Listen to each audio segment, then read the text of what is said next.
I want you guys to take a look at this chart of the SPY, the ETF that tracks the S&P 500. What do you actually see? If you've been following this channel, you see that the S&P 500 is back at the trend line that we've drawn really since the beginning of the year. So it comes as no surprise that investors pull $8 billion from the major index ETFs. This is the largest withdrawal since September. So is it time to go short on the market? Well, in this video, we'll talk about all of the macro and technical aspects of the market currently. We had Jerome Powell speaking at the Brookings Institute. A lot of analysts on TV were saying that this was a dovish tone by Jerome Powell. Was it actually dovish? We're going to get into what he actually said. Home sales are down 37% year over year. This is the largest drop in US history. And although PCE came in lower than expected, this is the inflation gauge that the Fed likes to use more than the CPI. Payrolls and wages are skyrocketing and unemployment remains unchanged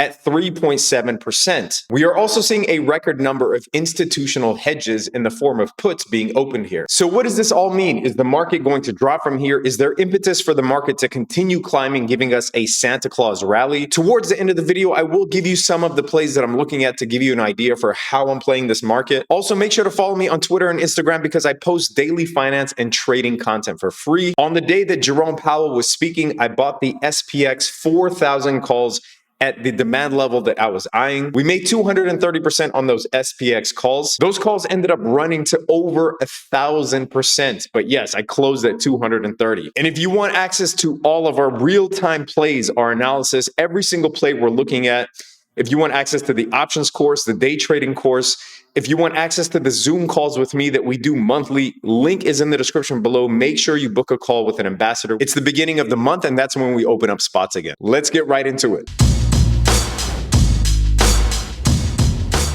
So if you've been following this channel, you know that we've been eyeing this level here on the SPY, on the S&P 500 ETF, because it coincides with a trend line that was established in January, really since the beginning of the year.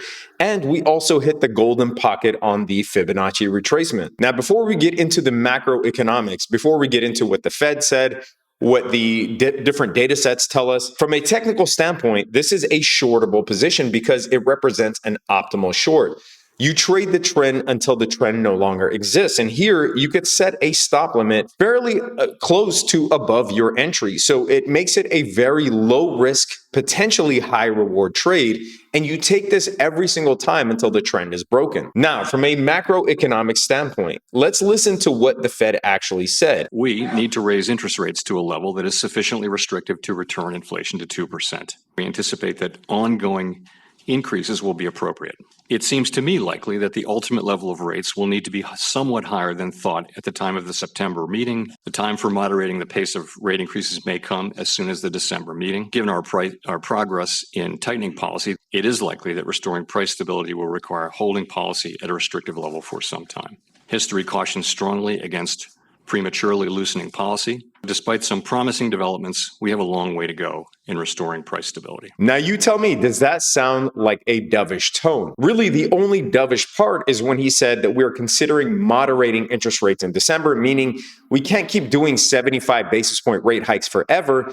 We will likely have to taper that down to maybe 50 or something less. But it doesn't mean that this was dovish. He said, one, we might have to hold interest rates for longer.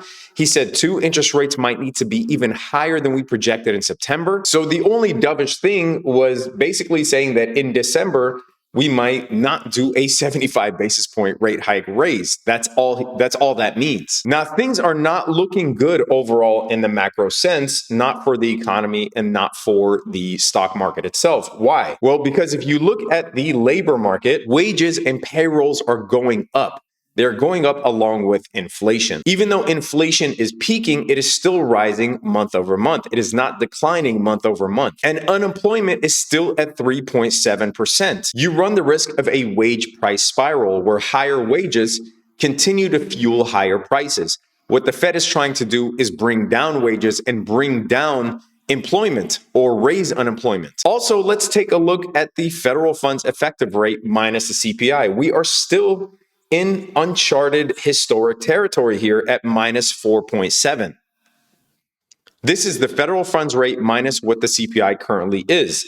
And in order to beat inflation like we did in the 80s, the Fed funds rate has to be above CPI. So it becomes a game of chicken. Which one caves first? Does the CPI continue to fall below the Fed funds rate, or does the Fed funds rate have to keep increasing in order to get past CPI, right? You basically need the Fed funds rate, which is this, to get above CPI. So CPI has to keep coming down while the Fed funds rate continues to go up. So which one is going to cave first? And to be clear, the Fed has never engineered a soft landing. That has never happened. We already see that pending home sales are down 37% from last year. Again, this is the biggest drop in history. So there are certain aspects of the market that are breaking, but if labor continues to be strong, the Fed will have to keep their foot on the gas until unemployment goes up and wages come down. So don't be surprised if the Fed actually does another 75 basis point rate hike. I'm not saying they will.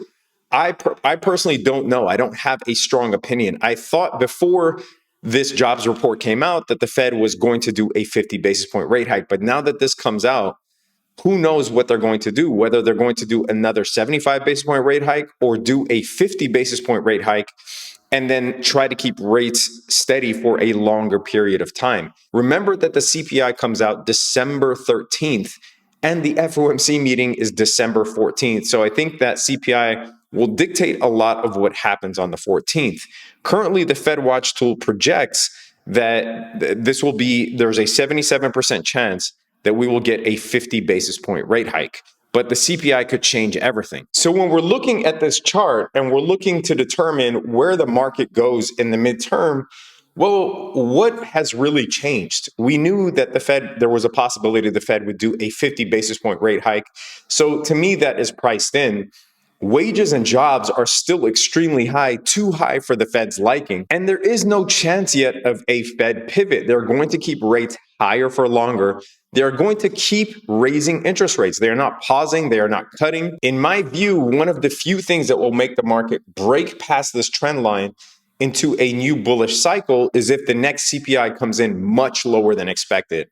If we see an extremely significant decline in the CPI, then that would entail, or that would, I guess, imply that the Fed won't have to push rates to near that 7% terminal rate that Bullard talked about as being a possibility. Because remember, it's a fight between the Fed funds rate and the CPI, and the CPI currently is higher than the Fed funds rate, right? But if the Fed funds rate, if the CPI starts dropping significantly, and that means that the Fed funds rate won't have to be at an elevated status to be above CPI, that they would just have to keep raising it in a gradual manner to get above CPI. But in my case, because I do hold a lot of S&P 500 based stocks and I do hold a lot of the S&P 500 index, I will open up a short here. I opened a short up in the form of a credit call spread. This is selling a lower call and buying a higher call, creating what's called a vertical spread. So in this case, I sold the 405 and bought the 410 call, meaning that if the SPY is below 405 by expiration date, I keep 100% of the premium.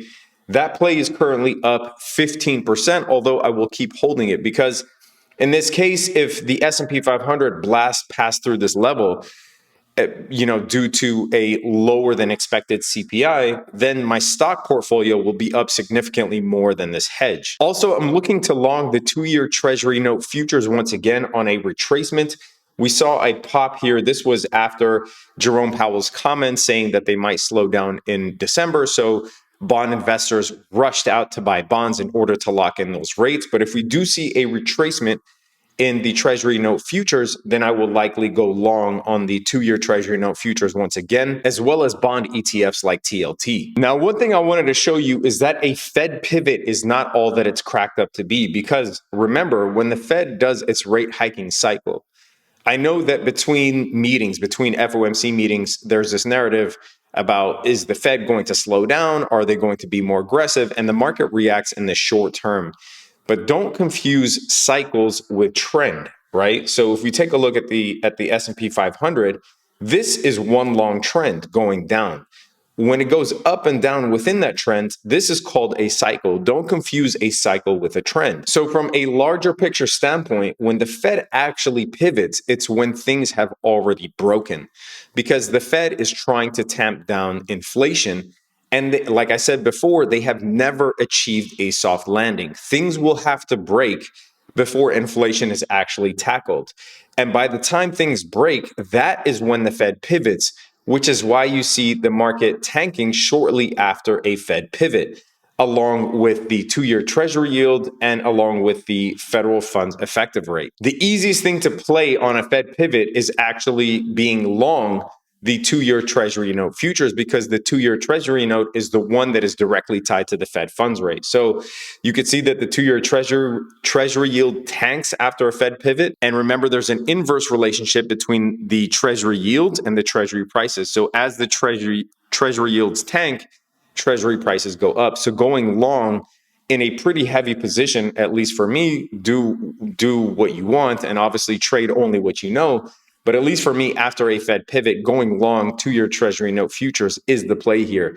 Much more of an optimal play than stocks, in my opinion. But don't get it twisted. A Fed pivot is not automatically bullish, because by the time they pivot, shit has already hit the fan. So there you have it. That's my take. Jerome Powell, in my opinion, was not really dovish. I think people heard what they wanted to hear. I think Jerome Powell basically said what he's been saying all along, that the Fed has to be aggressive. The only thing that was dovish was him saying that they might not do a 75 basis point rate hike in December. That's it. But he said that rates will need to be higher for longer.